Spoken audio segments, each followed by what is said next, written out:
Sweden in the spotlight in this month's global conversation, a country that's managed to steer itself relatively unscathed through the economic crisis and which is deemed one of the happiest in the world. Yet, youth unemployment, immigration and a rising far right are growing cause for concern. To discuss this and more, I'm joined by Sweden's Prime Minister Fredrik Reinfeld. Prime Minister, many thanks for joining us on the programme. Would you agree that there is a growing disconnection between the image we have of Sweden and the reality on the ground? Well, I think for many people there is a need for shaping up with what has, or to follow what has happened with Sweden recently. There is an older image of the welfare ambitions, very linked. But I think we are more a reform-oriented economy that could stand as an example for many others. If you look in today's Sweden, we have been able to have higher growth than many other European countries. We are affected by the financial crisis, but not nearly as much as many other European countries. Okay, well, I'd like to quote the World Economic Forum here, and in their competitiveness survey, they say Sweden's one of the most productive and competitive economies in the world. But you are socially in difficulty. Youth unemployment is very high. It stands at 1 in 4. Would you take responsibility for that? Does your government take responsibility for this failure? Well, I agree. It's a combination of a very competitive business life. But what we have seen that we have had slowing of results in our educational system for nearly 20 years. I think we, in the past, did not look thoroughly enough into what kind of knowledge actually young people got in the school system, and we are reshaping this now. When do you think the effects are actually going to take effect? When will you see those figures start dropping? I would say it's already happening, but you also need growth in your economy. Swedish economy is forecasted to grow 2.5% for 2014. That's one of the best projected growth figures in the European Union, but still it needs to materialize, because with better growth it works, because a lot of these young people are not the first choice of employers seeking the perfect employee with the perfect experience, the perfect education. These are the easy ones to get into the labour market. We are talking about a lot of the dropouts, those who do not have the experience, and this is what we are working with now. And that experience, this also explains the high figure for youth unemployment. And if we go back to this idea of the image and the reality, the image of Sweden that we have as a fair and tolerant society is also being thrown into question. When we look at it from outside, like from my perspective, when the immigrant neighbourhoods blew up in May, that was very shocking for a lot of us, because suddenly Sweden seems like a very polarised society. Would you say that you're seeing a polarisation across Sweden? Well, partly, but this is not new. We have had that kind of polarisation and discussion in some of our suburbs since the 70s. The rioting to this extent, that was new.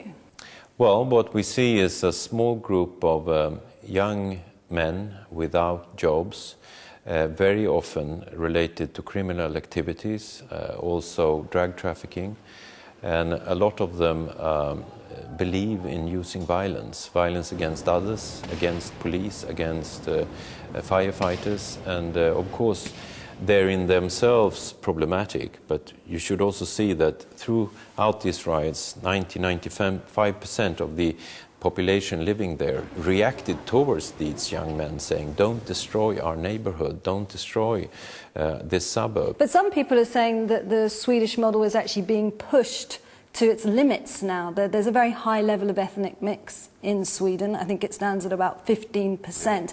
And people are saying Sweden can't withstand this anymore. I would disagree. I think we have shown that we have had generations of immigrants coming to Sweden, coming into the Swedish society, making this a very interesting multi-ethnic society in a way which I think is the way forward for the future. The thing that has happened from 70s and onwards is that the generations that have come, not as easily as before, can come into the labour market. But that is because the complexity of the labour market has grown. It's not as easy as it used to be. And a lot of the refugees, the people coming to Sweden now, have very little or no educational background at all. But I'm saying we can also solve this. We can also increase the hours we are giving in learning Swedish and learning in the school system, also to get them to come up to the thresholds, because we need them. We have an aging society, we have not enough children born in Sweden, so we need these extra people coming to Sweden to be able to lift up and keep our welfare ambitions. Sweden stood out because it was one of the few countries to give blanket refugee status to Syrians. But it's also probably going to stand against you, isn't it, in terms of the rise in populism in Sweden? Was that something you considered? Well, this year 7,000 has come from Syria. We should acknowledge that already we have a lot of people with Syrian origin in this country. So a lot of them know people, have relatives that are actually now coming to Sweden. In the past, the Syrians have been very easy compared to other groups to actually integrate into the Swedish society. They are good entrepreneurs, they very often find their way into the labor market. But yes, there is of course those in the Swedish political system that say close the borders, don't let anyone in. I think it's correct to say that they are still in the margin with smaller support than the big majority of the Swedish population that have shown an increase in the support for the idea that we should stand open for immigration. Yeah, they're in the minority, but it's a growing minority. And I think at the last elections, the Sweden Democrats, the anti-immigration party, its position has basically now doubled. I think they're at 5% there, 10% now. They're your third party. That must be something you take into consideration, is it not, when you look at the immigration situation in Sweden? They are doubled in opinion polls. That's not the same thing as delivering a result in an election. But you must consider the opinion polls. Yes, but I will not follow what we have seen in other parts of Europe. We will not use their language. We will not give them influence. We will isolate them and say that we believe in our open model. I made an agreement in my four-party centre-right coalition with the Green Party, which is very liberal and open in these issues, saying that we should have even more open alternatives for people that want to work in Sweden. So we have probably the most open system for labor migration in the world that you can actually see today. And it's actually working. We have a large increase in people, both with low skills and high skills, coming into the Swedish labor market, working. And this is also now showing our figures that we have a growing part of the workforce that is actually born outside of Sweden. But if we look across the border in Norway, the anti-immigration party garnered 16% of the vote. You don't think that's something that's going to take place in Sweden? You're coming up to elections next year. I don't believe in their answers to the solutions we need in Sweden, and I can't say that I want to follow the roadmap that we have seen in other countries to start to use their words, their description, because then I would say something else than I believe in. I believe in an open society. I believe that people from different origins should be able to live together, and I think that you can make that society work. Because some are saying they could become kingmaker in the next elections. Your coalition is trailing in the polls. You, under no circumstances, would ever negotiate with the Sweden Democrats? No. We will isolate them from influence, because the only influence they are interested in is a kind of influence where they want to hit on immigrants, and I don't believe in that kind of political answers. But some people argue that this approach is actually giving them more air to breathe, because if you don't negotiate with them, well, then their arguments can run free. Yeah, but also in countries that have done the opposite, that has been in negotiations with them, given the political influence, they have also had a tendency to grow.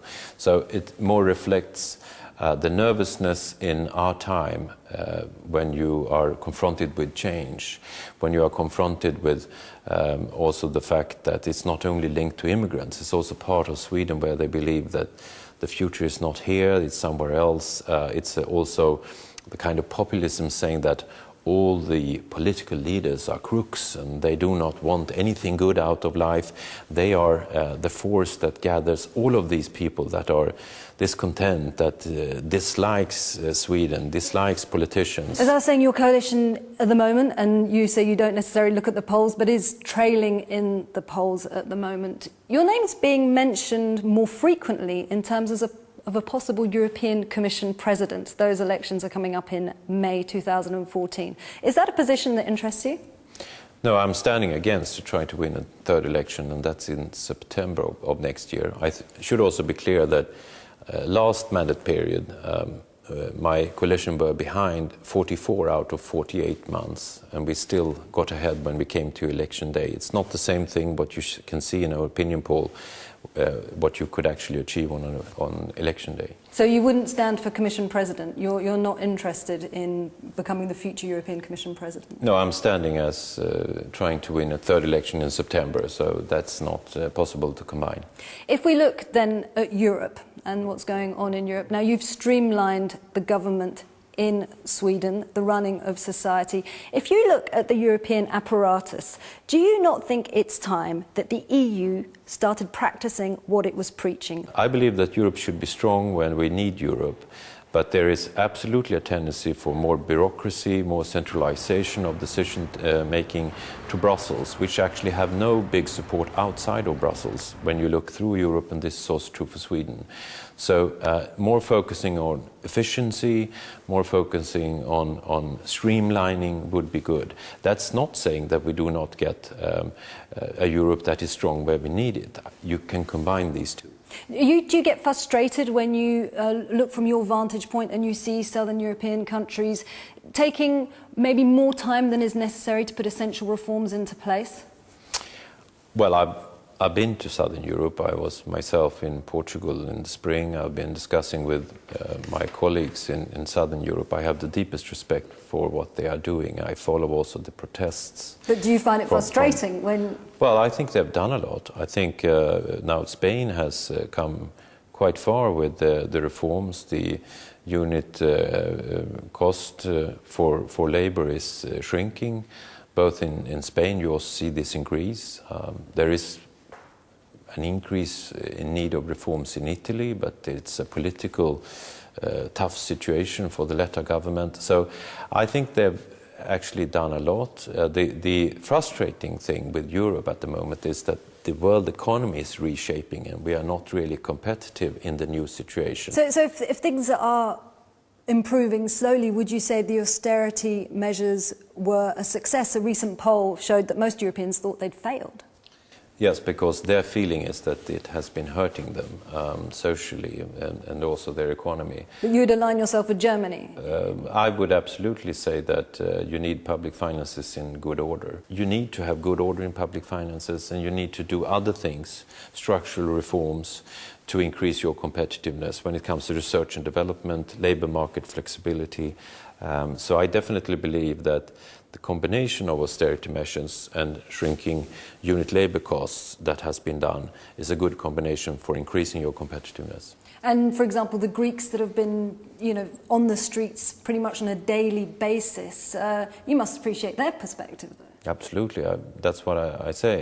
They are very frustrated, and it has been ongoing for many years. Sweden was hit by a very tough contraction of our economy in the early 90s. It took us nearly 10 years to come back. I think this is what we are seeing now in Greece as well.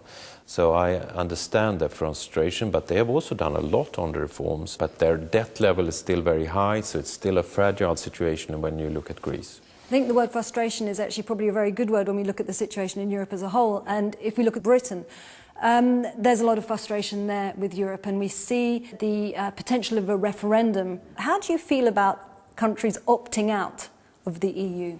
Well, this word opting out is in a way already true. As long as you stay inside as member, you could be partly outside of different things. The UK, but also Sweden is outside of the euro, and a lot of the dynamism of the EU work has been inside the eurozone. So we both believe that we are partly outside and discussing. This is a bit more drastic, though. Absolutely, and for Sweden, it's very important that the UK stays in the European Union. This is a like-minded country that believes in trade, believes in openness, believes in enlargement of the European Union. So for us, they are very close to many of our values. I think they are also part of a big economy balancing Germany, France in a way that I think is also important. So I will do whatever I can to help Britain stay inside the European Union, and I hope that the work of David Cameron, where he says, I'm now going to also go through and show the British people why we also gain from the membership of European Union is very important, because when I follow British media and discussion, very often this is shown in the public eye. It's more always as a threat, always some decisions taken somewhere else. So if we look at the referendum in Britain, we look at the rise of the far right across Europe, do you think that we're getting to a point where democracy isn't really achieving all that it should? Well, maybe we have the wrong expectations. In our day and time, you can't just tell the politicians to solve all the problems, because we can't manage everything. I think we should have the right kind of expectations, and that we should be clear with political leaders to build long-term trust with people. This has been possible in Sweden and Northern Europe.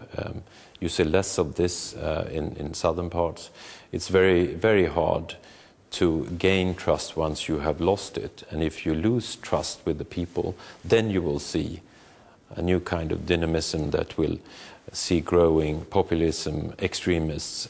So I'm not saying I'm worried about this, but I think too often political leaders go back and saying we can solve everything or we have no problems. That's not leadership to me. Say we have problems and we can only partly solve it. We need to do it together with other parts of our society. On a lighter note, leaders now are using social media a lot more. I've noticed your foreign minister is very active. I think he's got nearly 250,000 followers. But I noticed you don't have a Twitter account. Why not? Well, it's a choice I've done. I think either you use Twitter and social media and then you do it very thoroughly and in a way which you can combine, or otherwise you say, I only have 24 hours a day, I have a lot of responsibilities, I have a private life, I want to have a balance in my life, so I have chosen to take away those parts. I mean, it's fairly easy for Swedish people to follow what I think and I believe anyhow, because I'm in the eye of the media attention every day. So for me, this has been a choice I made to be able to preserve my private life and some hours that is not filled with working. I saw a very funny sketch which was produced, I think, for the Eurovision Song Contest, where you're chastised in a cabinet meeting for not putting your mug in the dishwasher. That's right. Now, and you leave with your tail between your legs, apologising and going off to clean up the dishwasher. But it's a parody, but it does kind of show that leaders in Scandinavia are much more accessible, are much more like ordinary people. What would you do that would surprise us in terms of your ordinariness? Well, first of all, this is very true. We foresee that our leaders are not above us, but among us. This is very important to Swedish people. They want to have me out in everyday life, shopping my meals, attending in a restaurant or something like that. That is not something odd. And this sketch came out from the fact that they know that I like very much to clean and polish, and I've always done so. So I'm known for this, so it's also a reality linked to this. That's why we thought it could be funny. Prime Minister, many thanks for joining us on the Global Conversation. Thank you.